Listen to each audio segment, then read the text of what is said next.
Yuk, silahkan. Izin dokter, saya Doni presenten pertama dokter.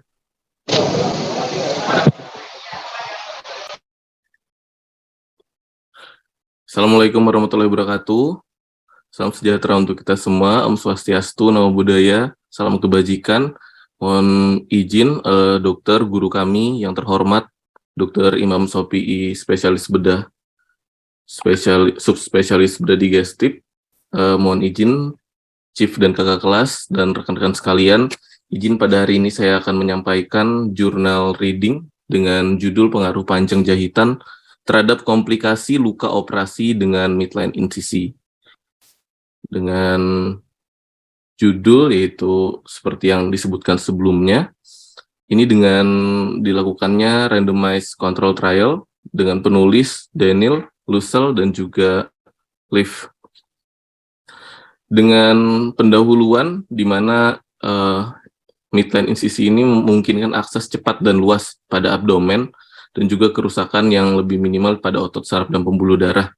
Lalu dehiscent pada luka ini menjadi dehiscent, infeksi luka operasi dan hernia. Ini menjadi kriteria yang nantinya akan dilakukan penelitian atau sampling, randomized sampling tadi pada jurnal ini. Dan kita ketahui jika terjadinya komplikasi tersebut maka akan menyebabkan kerugian pada pasien dan juga tentunya terdapat pembengkakan dalam biaya perawatan dan juga pengobatan. Dan juga di sini selanjutnya ini adalah jahitan dan juga panjang luka yang akan dikategorikan nanti, di mana ada dua kategori yaitu panjang dan pendek, short stage dan long stage, yaitu nanti yang panjang dikategorikan sebagai antara luka, tepi luka dan juga jahitan berukuran minimal 10 mm, dan yang pendek nanti dikategorikan sebagai 5-8 mm dari tepi luka. Nah, di sini juga dilakukan pengukuran rasio yang lebih kuat, itu lebih kuat pada jurnal ini disebutkan dengan rasio 4:1 daripada panjang jahitan dan juga luka jahitan. Untuk penelitian sebelumnya sudah dilakukan penelitian dan disebutkan di sana 3-6. Di sini ada perbedaan 3-6 untuk yang sebelumnya, dan sekarang dilakukan perbandingan yang 10, minimal 10, 5, dan yang pendek 5-8. Lalu ini kriteria yang pasien yang akan dikategorikan dalam jurnal ini, yaitu dari rentang waktu 2021 Januari 8 Januari sampai 2026, usia lebih dari 18 tahun, operasinya elektif ataupun gawat darurat di Rumah Sakit Sweden, Sundsvall, dengan pencatatan usia, berat badan, tinggi badan, IMT, DM, tingkat kontaminasi luka, waktu operasi, penutupan luka, panjang jahitan dan sayatan, serta panjang lukanya. Dan kriteria komplikasinya nanti dilakukan kriteria dengan dehiscent, infeksi luka operasi, dan hernia insisional. Di sini merupakan sampelnya pada tabel 1, di mana didapatkan p-value-nya lebih dari 0,05, yaitu tidak bermakna. Di sini didapatkan untuk usia sendiri dengan rata-rata 64 tahun, untuk yang panjang dan yang pendek 65 tahun, dengan range usia 63-66, dan yang pendek 64-67. Untuk perempuan sendiri, yang panjang sekitar 153 dari 381, dan yang pendek, jahitan yang pendek, yaitu 155 dari 356. Dan dari BMI-nya juga di sini 26, dan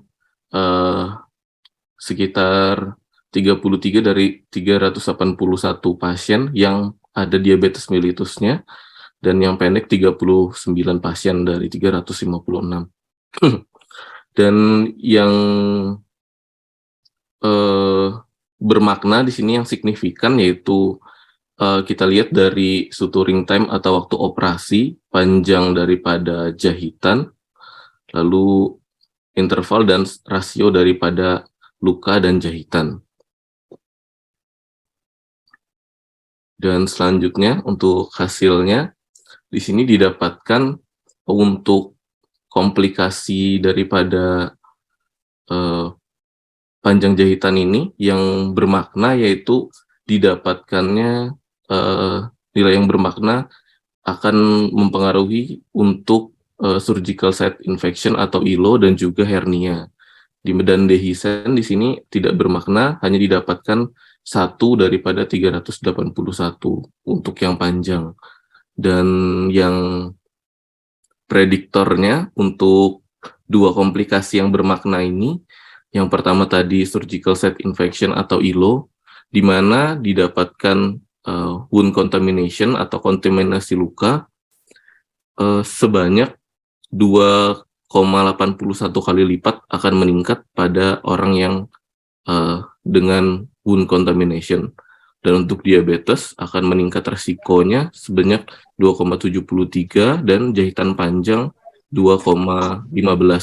Dan untuk hernia sendiri, untuk hernia laki-laki di sini lebih tinggi, lebih beresiko 2,14 kali lipat daripada perempuan, dan juga BMI akan meningkatkan resiko hernia 1 kali lipat, 1,05, dan lama operasi juga akan meningkatkan 1,1 kali akan terjadinya hernia. Dan ILO di sini meningkatkan, jika terjadinya ILO akan meningkatkan 3,18 kali lipat akan terjadinya hernia.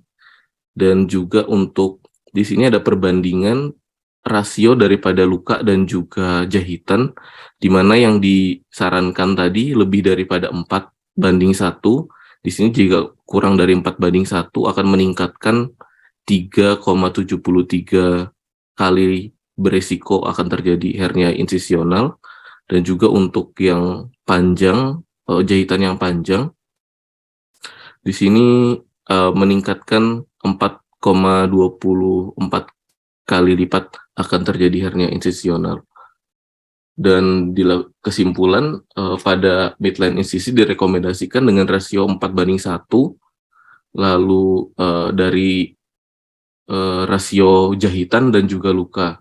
Dan juga direkomendasikan minimal 10 mm dari tepi luka, dan hal di atas ini untuk menghindari terjadinya resiko serta komplikasi yang termasuk dalam kriteria tadi, seperti ILO, hernia, dan juga dehiscence. Untuk referensi dari jurnalnya, terima kasih. Baik, terima kasih Mas Doni. Ji, dokter. Ini kan tentang length stay di ini ya. Length of suture. Length of suture nanti dikomparasi dengan komplikasi pasca operasi pada midline incision, kan gitu toh? Iya dokter, benar dokter. Nah, jadi kesimpulannya apa? Secara singkat? Izin dokter, direkomendasikan itu untuk perbandingan jarak rasionya itu 4:1, dan juga insisinya itu dari luka ke jahitan itu minimal 10 mm untuk menghindari komplikasi yang dalam kriteria tadi, dokter. Jarak antar jahitan atau jarak dari tepi luka ke tusukan? Untuk luka ke tepi jahitannya 4:1, dokter, dan juga dengan yang disarankan tadi lebih dari 10 mm, dokter. Jarak antar jahitan dan antar tusukan ke luka, dokter. Atau 1 cm ya, dokter. Ya. Sebentar, ada WA tagihan ini apa ya? Oh, udah ada. Oke. Jadi yang dihitung itu adalah jarak antar luka, dari tepi luka ke stitch-nya itu, ketusukan, dan jarak antar jahitan. Iya, Nah, dokter. ini kan pakai 1,5 10 mili sama 5 mili gitu ya. Jadi kalau nulis itu yang konsisten, kalau senti-senti, mili-mili kan gitu. Siap, Nah, dokter. ini yang direkomendasikan kan yang 5 mili. Dan hasil akhirnya adalah panjang luka dibanding panjang benang dibandingkan panjang luka itu 4:1 gitu toh. Iya, dokter. Benar, dokter. Tadi benangnya dipakai apa ini? Izin dokter, untuk jurnal ini sendiri dibagi dua, dokter. Untuk yang jahitan long itu dia menggunakan PDS 110, dokter. Yang pendek, yang short itu 20, dokter. PDS, dokter. S itu di absas itu apa?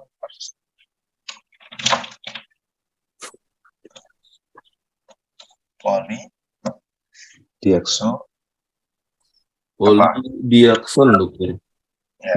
Mana absas sebelah atau absas sebelah? Iya, dokter. Absas sebelah atau non absas sebelah? Izin dokter, kalau dari jurnal ini tidak disebutkan, dokter. Ya nggak akan disebutkan, tapi kan kamu bisa cari. Itu Iya, dokter. PDS absas sebelah kok Sepertinya non-absorbable, dokter. Karena luka luar aja, dokter. benar. Di Mm-mm. searching lah. Iya, dokter. Siap, dokter. Nggak ada. Saya ingatkan ke trainee, residen, juga saya sendiri. Nggak ada satu jurnal itu menyebutkan hal-hal yang remeh dan temeh. Karena apa? Karena kita semuanya adalah dokter. Jadi pembacanya jurnal kedokteran itu ya dianggap semuanya udah paham tentang kedokteran. Jadi nggak mungkin yang remeh-temeh kayak gitu di apa didefinisikan. Apa coba cari aja sekalian, nanti kalau di PR nggak akan ketemu, nggak akan selesai. Siap, dokter. Halo, yang lain bisa bantu? Jangan lama-lama. Iya, dokter. Apa? Yang lain silahkan bantu, boleh.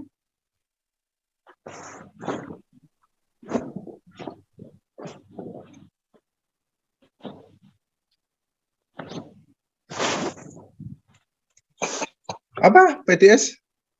Termasuk apa? Termasuk Yang lain tolong. minai monofilamen sintetik absorbable, ya, dokter. Ya. Baru tahu toh? Kamu Iya, ini dokter. resisten apa ya, jenengan? Izin bedah anak, dokter. Nah, itu penting nanti, apalagi bedah anaknya. Karena apa? Bedah anak itu sangat rentan terhadap infeksi. Siap, Nah, dokter. kenapa dipilih monofilamen? Ayo, tahu nggak kira-kira? Izin dokter, coba menjawab, dokter. Mohon koreksinya, dokter. Kalau monofilamen itu lebih minim infeksi dan juga penyembuhannya lebih cepat, ya, dokter.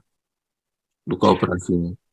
Jadi nanti ini kan masih awal ya, Ya, masih panjang kan perjalanan ini setelah belajarnya. Jadi satu, macam-macam jahitan itu ada teknik dan material. Tekniknya macam-macam, materialnya macam-macam. Nanti dibuka satu-satu, teknik ini keunggulannya ini. Teknik ini apa, kekurangannya apa. Tidak satupun teknik yang hanya punya keunggulan dan tidak satupun teknik hanya punya kekurangan. Semuanya ada kelebihan dan kekurangan ya. Ini kita bicara di luar dokternya ya, faktor surgeonnya ya. Jadi kalau surgeonnya kan dilatih dengan latihan, dengan skill ya, itu diharapkan sama. Tapi kalau teknik itu pasti akan beda ya. Nanti ada yang continue, ada yang all layer, ada yang single layer, ada yang simple ya. Simpelnya pun nanti macam-macam. Nah, jaraknya sama dengan yang Dr. Doni tadi presentasikan, sama juga. Nah, terus kemudian faktor benangnya. Faktor benangnya juga banyak ya. Nanti ada yang pertama, dia semua sekarang menggunakan sintetis ya. Karena benang yang alami itu unpredictable ya, dan walaupun dia katakanlah lebih lebih biologinya lebih mendekati ya, tapi unpredictable ya, terutama dalam hal tensile strength ya. Itu nanti hampir semuanya, bukan hampir semuanya sekarang sintetis, dibagi dua ya, non transmissible dan absorbable ya, yang diserap dan tidak. Ada yang monofilamen, ada yang multifilamen, dan yang ketiga yang paling baru sekarang adalah sebetulnya dia multifilamen, tapi dia dibungkus lagi sehingga menjadi monofilamen. Itu ada ya. Nah, itu nanti dipelajari. Ya, kemudian ada yang double ya, pakai loop, double 2 benang jadi 1. Ada yang single. Semuanya ada lebihnya, ada untungnya. Dan sekarang paradigma yang dipakai memang seperti yang jurnal Dr. Doni sampaikan tadi, itu juga sudah banyak buku yang diterbitkan ya. Itu long absorbable ya, long absorbable, monofilamen, continue ya, 1:4. Itu kesimpulan di akhirnya ya kan, seperti itu. Ada pertanyaan dari teman trainee dan residen? Atau mau dicoba di sini boleh ya. Halo? Halo? Halo, ada pertanyaan? Dari teman residen, trainee? Halo? Izin dok, Wawan dok. Ya, Dr. Wawan, silakan. Dokter Doni, untuk terkait stage tadi memang banyak tadi disampaikan Dokter Imam juga kelebihan kekurangannya. Berarti kalau ini berkaitan dengan kosmetik sulit dikerjakan gitu. Mohon pertanyaan saran. bagus. Silakan. Result estetiknya gimana? Yuk. Izin dokter, untuk kosmetiknya sendiri, kalau kosmetik berarti menggunakan continuous nih dok, maksudnya dok, agar lebih bagus terlihat lukanya gitu dok. Ya, ini kan di fascia toh, bukan di kulit toh? Oh, iya dokter. Ya, riset kosmetiknya pasti nggak ada dong. Ada apa? Izin dokter, izin untuk di jurnal ini tidak dibahas nih dokter. Ya nggak akan. Wong di fascia, tapi itu kan pertanyaan menjebak aja. Hati-hati ya. Siap dokter. Ya, ada lain, silakan. Mau nanya nih pada Dokter Doni, bagaimana kriteria komplikasi yang dimaksud termasuk terkait ILO dan Deisen pada jurnal ini? Sekian, terima kasih. Terima kasih. Izin dokter, untuk kriteria komplikasi tadi ada 3, yaitu Deisen, infeksi luka operasi, dan hernia insisional. Untuk di jurnal ini sendiri dokter, ketika setelah dilakukan operasi dengan sesuai jurnal ini, masuk kriteria inklusinya, yaitu dilakukan midline, lalu dengan short atau length stage, yaitu panjang jahitannya tadi, lalu itu dinilai untuk dehisennya itu setelah 4 minggu setelah operasi. Lalu untuk infeksi luka operasinya juga di sini didefinisikan ketika tidak diperlukannya operasi ulang sampai dengan 12 bulan dokter. Izin dokter. Ya. Gimana? Dokter siapa tadi yang nanya? Halo? Izin Wira, dokter. Izin Wira, dokter. Ya. Jadi desensi itu ada 2 ya, superficial, deep gitu ya. Iya dokter. Baik, ada pertanyaan lagi? Ya boleh ya, nanti residen atau trainee mau meneliti ini di Sarjito boleh, nanti tapi kalau di Sarjito, Sarjito ada ya, jadi yang penting nanti kasusnya diseragamkan ya, misalnya upper GI semua atau kolorektal semua ya, atau justru malah dibandingkan ya. Kalau dia kan nanti secara anatomi nanti beda ya antara dinding abdomen di atas linea arcuata dan dinding abdomen di bawah linea arcuata. Itu beda. Apa bedanya nanti dibaca lagi ya. Nah, itu nanti misalnya operasi upper midline dibandingkan dengan lower midline. Nah, walaupun hasilnya sudah banyak yang diteliti, tapi nggak apa-apa ya. Di tempat kita bagaimana? Atau semuanya operasinya upper midline. Kemudian pakai benangnya beda ya, kan kita juga menggunakan multifilamen, monofilamen ya. Nah, nanti diteliti. Itu ya, boleh Presiden, boleh. Dan itu saya kira ethical clearance-nya nggak akan susah karena itu hal yang sehari-hari sudah kita kerjakan tapi belum banyak ditulis. Di tempat kita malah belum pernah ditulis ya. Boleh, silakan. Kalau tidak ada pertanyaan, presentasi yang kedua silakan.